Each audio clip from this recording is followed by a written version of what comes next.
ఐటీలో ఎంట్రీ కావాలా? Trainee software engineer గా అజా కోడింగ్ ట్యూటర్ లో 2 వీక్స్ ట్రయల్ పీరియడ్ లో వెంటనే చేరండి. నమస్కారం రవీంద్రనాథ్ గారు. నమస్తే అండి సిరి గారు. ఈ మధ్య కాలంలో మనం చూస్తూ ఉంటే వయసుతో సంబంధం లేకుండా ప్రతి ఒక్కరు కూడా వాళ్ళ సమయాన్ని ఎక్కువగా ఇన్స్టాగ్రామ్ సోషల్ మీడియా ప్లాట్ఫామ్ మీదనే స్పెండ్ చేస్తున్నారు అని చెప్పొచ్చు. అండ్ అలాగే అంత తక్కువ సమయంలో ఒక పర్సన్ని నమ్మడం కావచ్చు, నమ్మిన వ్యక్తి గురించి ఇల్లు వదిలేసి వెళ్ళడం కావచ్చు, లేదు అంటే తనను తను సూసైడ్ చేసుకోవడం కావచ్చు, ఇలాంటివన్నీ మనం చూస్తున్నాం రీసెంట్గా వస్తున్న న్యూస్ని బట్టి. సార్, అసలు అంత మెంటల్ కండిషన్ ఎందుకు వెళ్ళిపోతున్నారు? ఒక పర్సన్ని టచ్ చేయడం కావచ్చు, లేదు అంటే ఆ పర్సన్ కోసం ఇల్లు వదిలేసి వెళ్ళడానికి కావచ్చు, దీన్ని ఏ రకంగా చూడాల్సిన అవసరం ఉందంటారు సార్? మీరు వేసిన క్వశ్చన్కి సిరి గారు, నిన్న మొన్న లాస్ట్ 2 డేస్లో మనం న్యూస్లో కంటిన్యూగా ఒక న్యూస్ చూస్తున్నాం. ఒక అమ్మాయి ఇన్స్టాలో పరిచయమైనటువంటి తన ప్రియుడి యొక్క వేధింపులు తాళలేక ఒక అమ్మాయి ఆత్మహత్య చేసుకున్న సంఘటన ఒకటి. ఇన్స్టాగ్రామ్లో పరిచయమైనటువంటి ఒక వ్యక్తి ఆమెను మెల్లగా తన యొక్క వ్యక్తిగత శారీరక అవసరాల నిమిత్తం ఆమెను వాడుకొని పెళ్లి చేసుకుంటాననే మాయమాటలు చెప్పి అబ్బాయిని నమ్మి ఆ అమ్మాయి ఒంటరిగా తన ఇల్లు విడిచి ఆ అబ్బాయితో పూర్తిగా వెళ్ళిన తర్వాత 2 డేస్ ఆ అబ్బాయి ఉన్న తర్వాత ఆ అబ్బాయి ఆ అమ్మాయిని ఒక చెట్ల పొదలో తీసుకెళ్లి ఆ అమ్మాయిని నిర్దాక్షిణ్యంగా చంపివేసిన ఘటన, ఈ 2 వృత్తాంతాలు కూడా నాకు గుర్తుకొస్తున్నాయి మీరు చెప్తుంటే సరిగారు. మొదటి ఘటనలో ముఖ్యంగా 10th క్లాస్ పాస్ అయ్యారు ఈ అమ్మాయి అబ్బాయి ఇద్దరు కూడా చిన్నప్పటి నుంచి, అంటే క్లాస్ 1 నుంచి కూడా ఇద్దరు కూడా చిన్నప్పటి నుంచి ఇరుగు పొరుగు విద్యార్థులుగా ఉండి పరిచయం. అది కాస్త అప్ టు 10th క్లాస్ వరకు ఇద్దరు కలిసి చదువుకున్నారు. ఆ తర్వాత ఈ అమ్మాయి కస్తూర్బా మహిళా మెడికల్ కాలేజ్ వెస్ట్మాడిపల్లో ఈ అమ్మాయి చదువుకోవడానికి వచ్చింది. ఆ అబ్బాయి వేరే విధంగా చదువుతున్నారు. తర్వాత మెల్లగా ఇన్స్టాగ్రామ్లో ఇద్దరు కూడా పరిచయాలు పెంచుకొని ఇన్స్టాగ్రామ్లో కూడా ఒకరి అభిప్రాయాలు ఒకరు షేర్ చేసుకుంటూ ఒక దశలో ఈ అమ్మాయి సడన్గా వాళ్ళ పేరెంట్స్ వెళ్ళి ఆ భువనగిరి జిల్లా, యాక్చువల్గా ఇది యాదాద్రి భువనగిరి జిల్లా భువనగిరి టౌన్లో ఈ అమ్మాయి పేరెంట్స్ ఏదో పని మీద బయటికి వెళ్ళి సాయంత్రం వచ్చేసరికి ఇంట్లో ఫ్యాన్కి ఉరేసుకుని చూసినటువంటి దుర్ఘటన చూసి ఆ అమ్మాయి యొక్క తండ్రి లబోదీవమని ఏడుస్తూ మీడియా ముందర మాట్లాడుతూ ఇన్స్టాగ్రామ్లో తన పెరుడి ఇచ్చినటువంటి ఆ వేధింపులు తట్టుకోలేక, ఆ భయంకరమైన వేధింపులు, నీ బతుకు వేస్ట్, నువ్వు చనిపోయినా సరే నీ శవాన్ని కూడా ఎవరు తాకరు అంటూ ఎంతో అసభ్యకరమైన పదజాలం మనం ఈ వేదిక ద్వారా మాట్లాడుకోలేనటువంటి అంత భూత పురాణం అని ఒక మాట చెప్తే, అంత ధైర్యంగా ఒక అమ్మాయిని శారీరకంగా మానసికంగా హింసించి ఆ వేధింపులు తట్టుకోలేక ఆ అమ్మాయి తను ఉరి వేసుకొని చనిపోయిన దుర్ఘటన నిన్న మనకి యాదాద్రి భువనగిరి జిల్లాలో జరిగింది. సేమ్ ఇదేలాంటి సంఘటన మియాపూర్లో ఒక సంఘటన జరిగింది. అదేంటంటే ఈ అమ్మాయి అబ్బాయి ఇద్దరు కూడా కలిసి ఇన్స్టాలో పరిచయం అయ్యారు.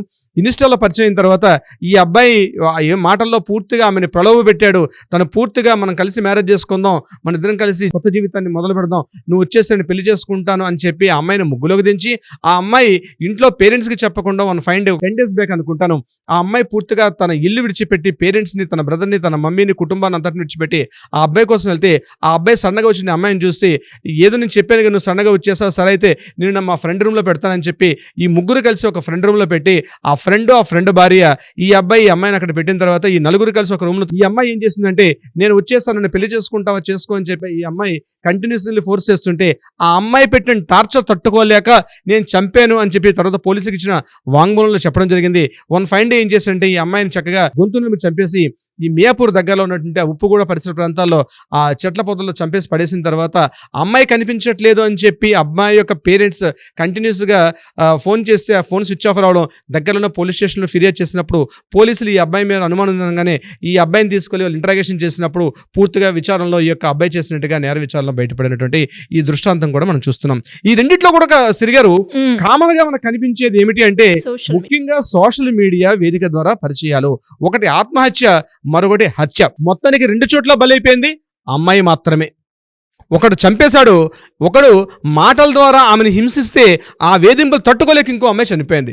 దీని అంతటికి కారణం ఏంటి అంటే సోషల్ మీడియా వేదికగా ఉన్నటువంటి పరిచయాలు ప్రేమగా మారి, ప్రేమ మరి కాస్త పైశాచికత్వాన్ని పొంది పిచ్చిగా మారి పైత్యం విపరీత ధోరణికి వెళ్ళిన తర్వాత వాళ్ళకు వాళ్ళు సూసైడ్ చేసుకోవడం కానీ లేకపోతే ఎదుటివారిని హింసించే ధోరణికి వెళ్తుంది. అసలు ఈ స్థితి ఎందుకు వస్తుంది? అంత ఈజీగా ట్రస్ట్ చేస్తున్నారు సార్. అసలు మనకి ఇన్ని రోజుల వరకు మనకి పరిచయమే లేదు. ఏదో కొన్ని రోజుల పరిచయంలో అంత నమ్మకం ఒక మనిషి మీద రావడానికి కావచ్చు, ఆ మనిషి ఏది చెప్తే అది చేయడానికి రెడీ అయిపోతున్నారు అంటే ఏంటి సార్? ఏ సైకాలజీ పారామీటర్ వాళ్ళని ట్రిగర్ చేస్తుంది అని చెప్పొచ్చు అంటే? Exactly, nice question. ఈ సైకో అనాలిసిస్ లో మనం దాన్ని ఈ యొక్క వృత్తాంతాన్ని మనం పూర్తిగా పరిగణలోకి తీసుకుని మాట్లాడగలిగితే వీళ్ళకి ఒక మానసిక దౌర్బల్యం అన్న పదాన్ని నేను వాడతాను. మానసిక దౌర్బల్యం దీని గురించి మనం మాట్లాడుకోవాలనుకుంటే ఎప్పుడు ఒక వ్యక్తి ఫోన్ యొక్క అడిక్షన్ అవుతాడు. ఫస్ట్ ఫోన్కి ఎందుకు అడిక్షన్ అవుతున్నారు? ముఖ్యంగా రకరకాల కారణాల రీత్యా ఫోన్కి అడిక్షన్ అవుతారు. అడిక్షన్ అయిన తర్వాత ఎప్పుడైతే తమ యొక్క అలవాట్లు, తమ యొక్క అభిరుచులు, తమ యొక్క అనుభవాలు ఇవన్నీ కూడా ఎప్పుడైతే సోషల్ మీడియా వేదికగా యూట్యూబ్లో కావచ్చు, ఫేస్బుక్ కావచ్చు, ఇన్స్టాలో కాబట్టి వీటిని షేర్ చేసుకునే ప్రయత్నం చేస్తారు.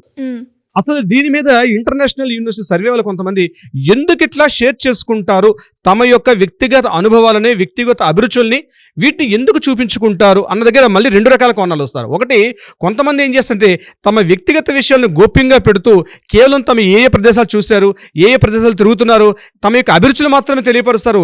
తమ వ్యక్తిగత విషయాలను గోప్యతగా పెట్టుకున్న వాళ్ళు మొదటి రకానికైతే, రెండో రకం వాళ్ళు పూర్తిగా మొదట పరిచయం అయిన తర్వాత తమ వ్యక్తిగత విషయాలను కూడా పూర్తిగా షేర్ చేసుకునే పరిస్థితికి వెళ్తారు. వీళ్ళు రెండో రకం వస్తారు.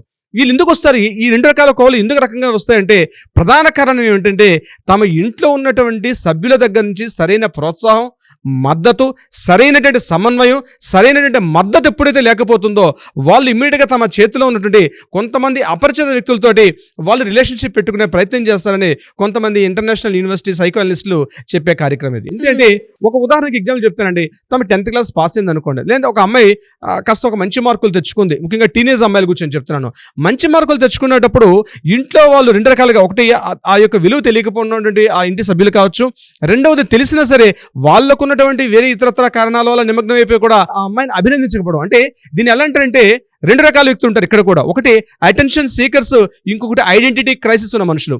అటెన్షన్ సీకర్స్ అంటే ఎట్లాంటి వాళ్ళు అంటే ఏదైనా తమ పని చేస్తే అక్కడ ఉన్న వ్యక్తులందరూ కూడా వాళ్ళ అటెన్షన్ మొత్తం తన వైపు గ్రాప్ చేసుకోవడం మొదటి తరగతి చెందిన వ్యక్తులు అవుతారు. రెండో వ్యక్తులు ఐడెంటిటీ క్రైసిస్ అనుకో, అంటే వీళ్ళకి గుర్తింపు నోచుకోకపోవడం, తగిన గుర్తింపుకు నోచుకోకపోవడం అనేటువంటి ఈ 2 రకాల కేటగిరీస్ వస్తారు. ఈ అటెన్షన్ సీకర్స్ ఈ యొక్క సిద్ధాంతం అంటే ఈ యొక్క పాలసీ ఎప్పుడు మీరు ఎక్కువగా ఇంట్లో చూడొచ్చు మన ఇటువంటి వాతావరణం. ఎప్పుడంటే ఇంట్లో చూడండి, కొంతమంది పిల్లలు కూర్చొని ఇంట్లో పెద్దవాళ్ళందరూ కాస్త అటు ఇటు తిరిగి మాట్లాడుకుంటుంటే కొంతమంది చిన్నపిల్లలు ఇంట్లో వాళ్ళ టెడ్డీ బేర్నో లేకపోతే ఏదో రాగానే ఇమ్మీడియట్గా వాళ్ళ మమ్మీ దగ్గరికి వచ్చి, మమ్మీ నాకు ఇప్పుడు ఐస్ క్రీమ్ వచ్చింది, ఇప్పుడు నాకు కొని పెట్టవా, లేకపోతే ఆన్లైన్లో ఇప్పుడు స్విగ్గీలో ఆర్డర్ చేసి పెట్టవా, లేదా నా జొమాటోకి ఇప్పుడు ఆకలేస్తుంది, నాకు ఇప్పుడు పలానా ఐటమ్ చేసి పెట్టవా అని మారాన్ చేస్తూ గొడవ చేస్తుంటారు ఇంట్లో ఆ పేరెంట్స్ని. పెద్దవాళ్ళు ఏదో సీరియస్గా మాట్లాడుకున్న టైంలో అటెన్షన్ సీక్ చేస్తారు వాళ్ళు. అంటే వాళ్ళ చుట్టూ ఉన్న అటెన్షన్ తమ వైపు గ్రాప్ చేసుకునే ప్రయత్నం చేస్తారు. This is the quality of the attention seekers యొక్క క్వాలిటీ. చిన్నతనంలోనే ఒక మానసిక దౌర్బల్యం, ఈ మానసిక దౌర్బల్యం అనేది అటెన్షన్ సీకర్స్ ఇది కాస్త పరిణతి చెంది ఎప్పుడైతే టీనేజ్ రూపంలోకి వస్తారో వీళ్ళు ఏం చేస్తారంటే తమ యొక్క అనుభవాలు, తమ యొక్క అభిరుచుల్ని సోషల్ మీడియా వేదికగా ముఖ్యంగా ఈ ఇన్స్టాగ్రామ్లోని వీటిలోని కూడా వాళ్ళు దాన్ని డెవలప్ చేసుకునే ప్రయత్నం చేస్తారు. అటెన్షన్ అక్కడ ఉంటే అటెన్షన్ మొత్తం తమ వైపు ప్రయత్నం చేస్తారు. ఇది అటెన్షన్ సీకర్స్ ఉంది. ఐడెంటిటీ క్రైసిస్ కొన్న వాళ్ళు ఉంటారు. తమ పూర్తిగా మంచి అందంగా తయారైన వాళ్ళు కానీ అక్కడ ఉన్నటువంటి వాతావరణం పూర్తిగా తమ యొక్క గుర్తింపును నోచుకోవాలి. చూడండి, ఎక్కువగా మేము పలానా అవార్డులు గెలుచుకున్నామని, లేకపోతే పలానా చోటుకి వెళ్ళి నాకు పలానా ఆఫీసర్ నాకు ఒక అప్రిసియేషన్ ఇచ్చాడని, ఇట్లాంటివి కొంతమంది ఫేస్బుక్లో పెడుతుంటారు. ఇట్లాంటివి ఎప్పుడైతే ఐడెంటిటీ క్రైసిస్ ఉన్న వాళ్ళు, అటెన్షన్ సీకర్స్ ఉన్నటువంటి ఈ మానసిక వ్యాధి అంటే మానసికంగా ఈ దౌర్బల్యం కలిగిన వాళ్ళు ఎక్కువగా సోషల్ మీడియా వేదికగా ఉంటారని చెప్పి రిపోర్ట్స్ కొంతమంది నిపుణులు చెప్పడం జరుగుతుంది. ఎప్పుడైతే ఇట్లాంటి వాళ్ళు తమ యొక్క సోషల్ మీడియా వేదికగా అంటే ఇన్స్టాలో కావచ్చు ఇతరత్ర కారణాలు ఎప్పుడైతే చెప్తారో ఇమ్మీడియట్ గా ఇట్లాంటి వాళ్ళు ఉన్న వాళ్ళే కనెక్ట్ అవుతారు. అంటే అట్లాంటి వాళ్ళకి కావాలి కొంతమందికి. నేను జెండర్స్ ఇర్రెస్పెక్టివ్, మేల్కి ఫీమేల్, ఫీమేల్కి మేల్ ఎవరైనా కావచ్చు, ఇక్కడ కనెక్ట్ అవుతారు ఫస్ట్ వాళ్ళు. అక్కడ వీళ్ళు ఏం చేస్తారు, ఇమీడియట్ గా ఆ అమ్మాయి చెప్పిన అభిరుచులకి, అదిగో నువ్వు చాలా అద్భుతంగా ఉన్నావు, నువ్వు చాలా అందంగా ఉన్నావు, నీ నవ్వుతే చాలా బాగున్నావు, నీ కళ్ళు చాలా స్మైలీగా ఉన్నాయి, నీ యొక్క బాడీ బాగుంది, ఇట్లా ఎప్పుడైతే చేస్తారో తెలియకుండానే తన వలలో ఈ అబ్బాయి పెట్టుకోవడం జరుగుతుంది. ఎప్పుడైతే ఆ అబ్బాయి తన పొగుడుతూ ఉన్నాడో తెలియకుండానే అమ్మాయి ఏం చేస్తుంటే మెల్లమెల్లగా తన మీద నియంత్రణ కోల్పోయి ఆ యొక్క వ్యక్తి యొక్క ముందు మాటల ద్వారా ప్రేరేపితం అయ్యి మెల్లగా ఆ యొక్క వ్యక్తి యొక్క చేతిలోకి మెల్లగా తనను అర్పించుకునే ప్రయత్నం చేస్తుంది. ఈ పరిచయాలు అలా మొదలయ్యి ఈ ఇన్స్టా నుంచి పరిచయాలు అవడం అంటే ఇలానే స్టార్ట్ అవుతుంది. ఐడెంటిటీ క్రైసిస్ ఉన్న వ్యక్తులు కూడా, అటెన్షన్ సీకర్స్ ఉన్నటువంటి వ్యక్తులు కూడా ఈ రకంగా సోషల్ మీడియా వేదికగా ఉన్నటువంటి ప్లాట్ఫామ్స్ అయినటువంటి ఇన్స్టాలో కావచ్చు, లేకపోతే ఫేస్బుక్ లో కావచ్చు, అదేవిధంగా ఈ ట్విట్టర్ ఇట్లాంటి వాటిలో ముందుగా కనెక్ట్ అవుతారు. కనెక్ట్ అయిన తర్వాత ఏం చేస్తారు, అమ్మాయిల యొక్క సహజ గుణం ఏంటంటే ఎప్పుడైతే ఒక అమ్మాయి తను ఇష్టపడిందో తన ఆపోజిట్ జెండర్కి, సహజం అంటే 90% ఆఫ్ అమ్మాయిలు ఇలాగే ఉంటారు. చాలా మారారు అనుకుంటాం కానీ యుగాలు మారుతున్నాయి, తరాలు మారుతున్నప్పుడు కూడా అమ్మాయి యొక్క మానసిక స్థితి, ఒక అబ్బాయి తనని ఎప్పుడైతే పొగుడుతున్నాడో, ఒక అబ్బాయి ఎప్పుడైతే తనని అభినందిస్తున్నాడో, ఒక అబ్బాయి తనని ఎప్పుడైతే ఉత్సాహపరుస్తున్నాడో ఇమ్మీడియట్గా తన మొత్తం సర్వస్వాన్ని కోల్పోతుందండి. ఇది సహజం. అమ్మాయి యొక్క లక్షణం ఇది. చరిత్ర, యుగాలు, పుస్తకాలు, పురాణాలు, కళాఖండాలు ఎన్ని మనం చదువుకుని ఎన్ని కావ్యాలు తిరిగేసినా అనాదిగా జరుగుతుంది. అదే ఆ యొక్క తను కోల్పోయి ఆ అబ్బాయిని అర్పించుకోవడం అనేది సహజంగా జరిగే ప్రక్రియగా మారిపోయింది. ఇన్ని రకాల మనం ఇన్ని వేదికలలో మాట్లాడుకున్నా, ఇన్ని రకాలుగా మార్పు చెందాల అమ్మాయిలను మాట్లాడుతున్నప్పుడు కూడా అది కేవలం తాత్కాలికంగా అవుతున్నాయి. రోజు న్యూస్ పేపర్లో న్యూస్లు వస్తాయి, అదేవిధంగా మీడియా న్యూస్లు వచ్చినప్పుడు కూడా అది తాత్కాలికంగా 2-3 రోజులు ఉంటుంది. మళ్ళీ యాస్టీస్గా ఇదే సిచ్యువేషన్ వాళ్ళ డిఎన్ఏ ఫామ్ అయిపోయిందేమో అన్నట్టుగా తయారైంది ప్రపంచం. యాక్చువల్గా వీళ్ళు ఏం చేస్తారు, తమను అర్పించేసుకొని తన మీద పూర్తి అధికారాన్ని ఆ అబ్బాయి యొక్క చెప్పు చేతుల్లో పెట్టేస్తారు. ఇప్పుడు నేను మీకు మార్నింగ్ జరిగిన న్యూస్ సంగతి చెప్తున్నాను. ఈ అమ్మాయి సోషల్ మీడియాలో ఆ అబ్బాయి పెట్టిన వేధింపులకు తాళలేకపోయింది. అంటే ఆ అబ్బాయికి నువ్వు ఇట్లాంటిదని, నువ్వు అట్లాంటిదని, నువ్వు వేస్ట్, నువ్వు పనికిరావు, ఇట్లా రకరకాలుగా అబ్బాయిని వేధించడం అంటే ఎందుకు వేధించుకునే స్థితికి తీసుకెళ్ళింది అంటే తన ఇష్టాలు, తన అభిరుచులు, తన యొక్క వ్యక్తిగతం, తన ఆర్థిక అవసరాలు, తన హెల్త్, టోటల్ అన్ని విషయాలు కూడా ఆ అబ్బాయితో ఎప్పుడైతే షేర్ చేసుకుంటారో తన పూర్తిగా తన మంగళ షాప్కి వెళ్ళిన తర్వాత మంగళవాడి వాడి ఇష్టం కత్తిరించండి. ఎందుకంటే మన వాడి చేతిలో కూర్చున్న తర్వాత వాడు ఎట్లా చెప్తాడు మనం అట్లా మాట వినాల్సింది అనే స్థితి ఇప్పుడు నానుడు ఉంది. అదేవిధంగా ఎప్పుడైతే ఈ వేదిక ద్వారా మనం పూర్తిగా ఆ అబ్బాయికి చెప్పు చేతులకు వెళ్ళిపోతాం, ఆ అబ్బాయికి తన నియంత్రణలో తీసుకోవడానికి తను ఇప్పుడే తన పరిగెడుతున్న గుర్రాన్ని కళ్ళె వేసినట్టుగా పూర్తిగా ఆ కళ్ళె యొక్క ప్రక్రియ వాడి చేతికి ఎప్పుడైతే ఇస్తామో తెలియకుండానే మన స్వాతంత్రాన్ని కోల్పోతుంది అమ్మాయిలు. ఎప్పుడైతే స్వాతంత్రాన్ని కోల్పోతుందో దానివల్ల తద్వారా ఇట్లాంటి పరిస్థితులు గురవుతుంది. ముఖ్యంగా ఆత్మహత్య విషయంలో చెప్పాను. హత్య విషయంలో ఏం జరిగింది, తన చిన్నప్పటి నుంచి 17 సంవత్సరాల పాటు తను పెంచి పెద్ద చేసిన పేరెంట్స్ని కాదని, తన చుట్టూ ఉన్న అన్నని, తమ్ముడిని, వీళ్ళని కాదనుకొని ఇంతమందిని వదిలేసుకొని ఎవరో ముక్కు ముఖం తెలియని వ్యక్తి, అపరిచిత వ్యక్తి ఎప్పుడైతే తన లైఫ్లోకి ఎప్పుడైతే పిలిచాడో అందరినీ విడిచిపెట్టి వెళ్ళిపోవడం అనేది మనం పై కోణం చూసినప్పుడు ఇది చాలా పిచ్చిగా అనిపిస్తుంది. కానీ ఆ వెళ్ళిపోవడానికి కావాల్సినటువంటి ఒక అంతర్గతమైనటువంటి ఒక మానసిక సంఘర్షణ ఆ అమ్మాయి పడి ఉంటుంది. మన ఆ యొక్క గ్యాప్ను కానీ మనం విశ్లేషించగలిగితే ఇట్లాంటి రాకుండా ఉండాలని కూడా మనం చెప్పే ప్రయత్నం చేస్తాం. ఆ మానసిక సంఘర్షణ ఒకటి ఉంటుంది. ఆ మానసిక సంఘర్షణ అంటే సుమారుగా ఆ ఫోన్ మెసేజ్ రావడానికి, ఈ మెసేజ్ ఎప్పుడైతే రిసీవ్ చేసుకుందో ఈ అమ్మాయి పూర్తిగా తను ఏ స్థితిలో ఉందో తను పూర్తిగా మర్చిపోయి ఇమ్మీడియట్గా అబ్బాయి వెంట వెళ్ళడానికి ఒక బలమైన కారణం తీసుకుంటుంది. ఆ బలమైన కారణం ఇంత దాకా ఉసుగొల్పింది. చివరికి మానవ మృగం చేతిలో తన జీవితాన్ని అర్పించుకుంది ఆ చిన్నారి తల్లి. సో ఇటువంటి సంఘటనలు ఏంటంటే ఈ మానసికంగా ఉన్నటువంటి ఈ యొక్క విశ్లేషణ ఎంత బాగా తెలియపరిచి మనం చేయగలుగుతామో కొంతమంది సోదరిమల్లికి మనం డెఫినెట్ గా ఒక మార్గనిర్దేశం చేసే వాళ్ళం అవుతాం సరిగారు. అయితే ముందుగా నేను చెప్పేది ఇట్లాంటి విషయాల వల్ల ఏంటంటే సోషల్ మీడియా వేదికగా వాడుతున్నటువంటి మీ ఫోన్లు, మొబైల్ ఫోన్లు ఏవైతే ఉన్నాయో మీరు బీ అలర్ట్ గా ఉండండి. మీకు తెలియనటువంటి అపరిచిత వ్యక్తుల ద్వారా మీ యొక్క పర్సనల్ విషయాలు మాత్రం పూర్తి గోప్యత, రక్షణ, ఇటువంటి చట్టాల్లో మీరు ఉన్నప్పుడు మిమ్మల్ని మీరు కాపాడుకునే పరిస్థితి ఉంటుంది. చట్టాలు కానీ, న్యాయాలు కానీ, యంత్రాంగాలు కావచ్చు, పోలీసులు కావచ్చు, న్యాయ వ్యవస్థ అంతా కూడా సంఘటన జరిగిన తర్వాత వీళ్ళు వస్తారు తప్పించి సంఘటనకు ముందు కట్టుబడి చేసే చర్యలు చాలా తక్కువ. కానీ అక్కడ కూడా సంఘటనలు జరగకుండా ఉండాలని మనం ఈ వేదిక ద్వారా గొంతు చించుకొని మనం ప్రతి విషయంలో కూడా మనం ముందుకు వెళ్తున్నాం. చాలా సందర్భాల్లో రీసెంట్ గా మనకు ఒక ఆఫీస్ కూడా మన కౌన్సిలింగ్ లో ఒక అమ్మాయిలు వచ్చారు. పూర్తిగా వాళ్ళు తమను నియంత్రించుకోవడం కోల్పోయి తమను పూర్తిగా కోల్పోయేటువంటి కొన్ని సంఘటనలు కూడా మనం చూసాం. వాళ్ళ కౌన్సిలింగ్ ద్వారా మనం వాళ్ళు పూర్తిగా బయటకు తీసుకొచ్చే ప్రయత్నం కూడా ఆల్రెడీ చేస్తున్నాం మనం. Yes sir. అండ్ మీరు చెప్తున్నట్లు రీసెంట్గా కూడా మనం ఒక ఎపిసోడ్ చేయడం జరిగింది, ఏ విషయాలు ఎవరితో షేర్ చేసుకోవాలి అన్న దాని మీద. అండ్ ఇప్పుడు మీరు చెప్తూ ఉంటే చాలా వరకు ఎక్కువగా ఇప్పుడున్న ప్రజెంట్ సిచ్యువేషన్లో ప్రతి ఒక్కరు కూడా ఇన్స్టాగ్రామ్ కావచ్చు, సోషల్ మీడియా ప్లాట్ఫామ్ని ఎక్కువగా యూజ్ చేస్తూ ఉన్నారు. వాళ్ళ ప్రైవసీ ఉన్న ఏవైతే ఉన్నాయో ఆ డాటాని కూడా సోషల్ మీడియా వేదికగా యూజ్ చేసుకొని పోస్ట్ చేయడం, దాని తర్వాత అదే వాళ్ళకి ముప్పు తెచ్చేలా ఉన్నాయి. సో అందరూ కూడా మీరు చెప్తున్నట్టు ఇటు మహిళలు కావచ్చు, లేదంటే పురుషులు కావచ్చు, అలర్ట్ అవ్వాల్సిన సిచ్యువేషన్. కాబట్టి ఇలా ఎవరికైనా కూడా ఇబ్బంది పడుతూ ఉంటే సోషల్ ప్లాట్ఫామ్ మీద వేదికగా ఎవరైనా కూడా వాళ్ళని హరాస్ చేయడం కావచ్చు, టార్చర్ చేయడం కావచ్చు, బ్లాక్మెయిల్ చేయడం కావచ్చు, ఇలాంటి వాళ్ళు ఎవరైనా కూడా గురి అవుతున్న సందర్భాల్లో మిమ్మల్ని అప్రోచ్ అవ్వాలి అంటే ఏ విధంగా ఉంటుంది సార్?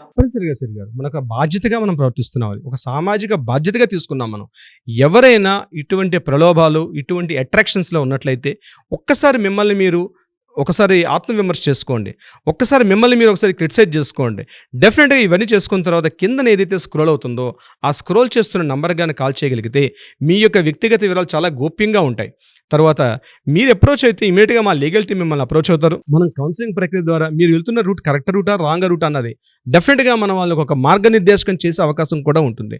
సో ఎవరైనా ఈ వీడియో చూస్తున్న వాళ్ళు ఎవరైనా సరే డెఫినెట్గా ఇది మీ మిత్రులకి, మీ బంధువులకి, మీ స్నేహితులకి షేర్ చేయండి.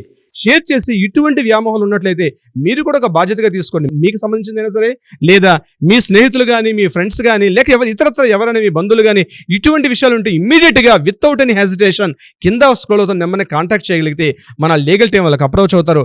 డెఫినెట్గా ఒక మంచి దిశానిర్దేశం చేసే అవకాశం కూడా ఉంటుంది సిరి గారు. Thank you sir, thank you so much. Thank you so much Siri గారు.